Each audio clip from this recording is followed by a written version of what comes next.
डोळा पद्धतीत लागण केल्यानंतर घ्यावयाची काळजी। हा जो डोळा आहे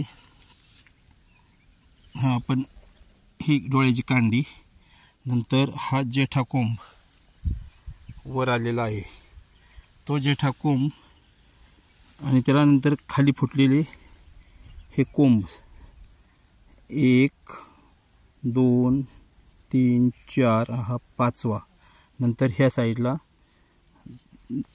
7 1 2 3 4 5 6 आणि आपल्याला बेने जे वापरायचे त्यासाठी हा जेठा कोंब आहे जो मेन तो आसाडून काढायचा। इथं अजून टाईम आहे याला, 60-65 दिवसानंतर हा जो मेन कोंब आहे हा उखडून काढायचा इथून। म्हणजे राहिलेले जे फुटवे येतात त्या फुटव्यांचं बेनं जर वापरलं तर आपल्याला पुढं आपण जे 15% घट आपल्याला येते, गवती वाढ, पांढरी बेटं जी झालेली असतात पानं त्यापासून कहाणी वगैरे येते, ते ह्या जेठ्या कोंबाच्यापासून जी बेण्याची पैदास होते त्यामुळे होते। म्हणून हा जेठा कोंब सुरुवातीला काढणे आणि त्याचं बेनं वापरणे। आणि 1-1.5 महिन्यामध्ये हे जे मी मुळ्या पांढऱ्या मुळ्या दाखवल्यात ना, ह्या मेन कांडीच्या नाहीत। मेन कांडीच्या मुळ्या डोळा फुगला आणि वर आला की जळून जातात, आता त्या मुळ्या दिसायला सुद्धा नाहीत। आणि ह्या मेन कोंबाला दुय्यम मुळ्या फुटतात। ह्या पांढऱ्या मुळ्या दिसतात ना, ह्या पांढऱ्या मुळ्या मुख्य आहेत। त्याच्यासाठी डोळ्यावर 1-1.5 महिन्याने अशी माती लावून घ्यायची असते। हे माती लावल्यानंतर त्या पांढऱ्या मुळ्या व्यवस्थित फुटतात। तर अशा पद्धतीने आमचा हा 1 एकराचा कार्यक्रम जो चाललेला आहे, तर हा जोडवळ 8 फुटी पट्टा, हे मधलं अंतर 8 फूट आहे।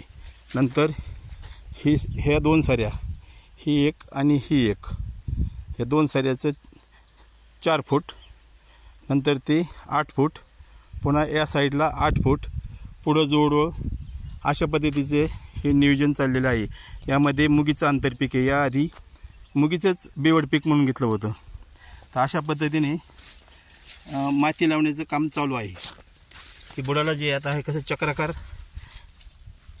फुटे फुटू लागलेत। माती लावल्यानंतर पांढऱ्या दुय्यम मुळ्या फुटतात आणि मग फुटे होतात। बऱ्याच जणांचं की 3-4 महिने एक शिवडीच ऊस राहतो। हा जो कोंब आहे जेठा कोंब तोच चांगला 4-5-6 कांडे असतो, फुटवे फुटत नाही। त्याला कारण 1-1.5 महिन्यामध्ये खुरपणी करताना वरून वरंब्याची माती फक्त डासाळायची। ही जी माती आहे ही अशी डासाळून कोंबाच्या भोवती लावायची खुरपणी करताना, जास्त कष्ट नाही। परंतु त्या कोंबाच्या भोवती जे फुटवे फुटणार त्या फुटव्यांना दुय्यम मुळ्या फुटतात, त्याच वेळेस त्याला ते कोंब चांगले रगदार येतात। आणि अशा पद्धतीने आपण लक्ष जर वेळची वेळ ठेवलं तर एकच नंबरचे फुटवे फुटतात। आणि आपल्याला अपेक्षित जे आहे ते फुटव्यांची संख्या म्हणजे ऊसाची संख्या एकरी 40,000 मिळते आणि ते सगळे ऊसातच रूपांतर होतं। परंतु ही सुरुवातीची मेहनत घेणं जरा महत्त्वपूर्ण आहे। शेवटी आपण सेंद्रिय आणि नैसर्गिक म्हणतो, ह्या म्हणण्याला नुसता अर्थ नाही, त्या पद्धतीने निसर्गाशी आपण थोडंसं अनुरूप झालं पाहिजे। कारण वेळची वेळी खुरपणी पाहिजे, कारण खुरप्याची आणि जमिनीमध्ये लागली तर सोन्याचं पाणी तयार होतं असं पूर्वजांचं म्हणणं आहे।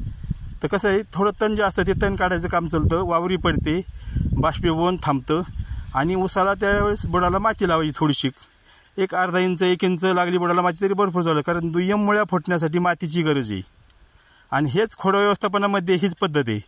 ऊस वर तुटतो उंच 2-3 कांड्यावर, आपण तोच राखतो। वरच्या वर जे फुटवे येतात आधी ते 2-2.5 महिने राहून जळून जातात, म्हणून मग जमिनीतून फुटतात, म्हणून खोडव्यामध्ये उत्पादन कमी भेटतं। म्हणून ते खोडव्या व्यवस्थापनाचं गुपित म्हणजे गुह्य हे भंडारींनी मला वाटतं सांगितलंच असेल आपल्या ग्रुपमध्ये। तरी पण कोणाला शंका आली काय आली तर फोन करून विचारित जा, नाही तर काही जण काय करतात पीक लावतात आणि काढण्याच्या वेळेसच फोन करतात। असं एक उदाहरण म्हणून कोणतं ऐकायला मिळलं होतं, भुईमुगाच्या शेंगा गमेलभर आणि उन्ने हुमणीचे गमेलभर असं दाखवलं चित्र, पाहून खूप आश्चर्य वाटलं मला की आपण लागवड केल्यानंतर आपल्या ग्रुपमध्ये म्हणल्यानंतर फोन करून विचारलं आज हे करतोय ती करतोय, अशी चर्चा करायला काय हरकत नाही। म्हणजे हे धोके आपल्याला टाळता येतात। हुमणीला औषध किती छान 1 नंबरचं मीठ टाकून देणे, किंवा VSIच्या त्या संस्थेमध्ये ते लिक्विड मिळतं जैविकचं, ते सुद्धा पाण्यातून सोडता येतं। म्हणजे हुमणी कंट्रोल 2-3 दिवसात करता येते, एवढे नुकसान जे होते ते टाळतो ना। कारण हुमणी ही सगळ्यांनाच येते, केमिकलवाल्यांना येते आणि आपल्या सेंद्रियमध्ये तर जास्त येते, कारण सेंद्रिय पदार्थ हा त्यांचं आवडीचं खाद्य आहे. परंतु त्यांना कंट्रोल करण्यासाठी आपल्याकडे सर्व काही सुविधा आहेत, परंतु कॉन्टॅक्टमध्ये राहिलं तर ना. तर अशा या पद्धतीने हा प्लॉट, पुन्हा हा शेजारी आमचं बांधलेला हे मागच्या वेळेस मला वाटतं व्हिडिओ दाखवला होता. ऊसाची रिकव्हरी वाढण्यासाठी हे प्रयोग चालू आहेत, ऊस पडू द्यायचा नाही म्हणून. तर असो, ठीक आहे. पुन्हा काही शंका वगैरे असले तर ग्रुपला टाकण्यापेक्षा फोन करत जा. ओके, धन्यवाद.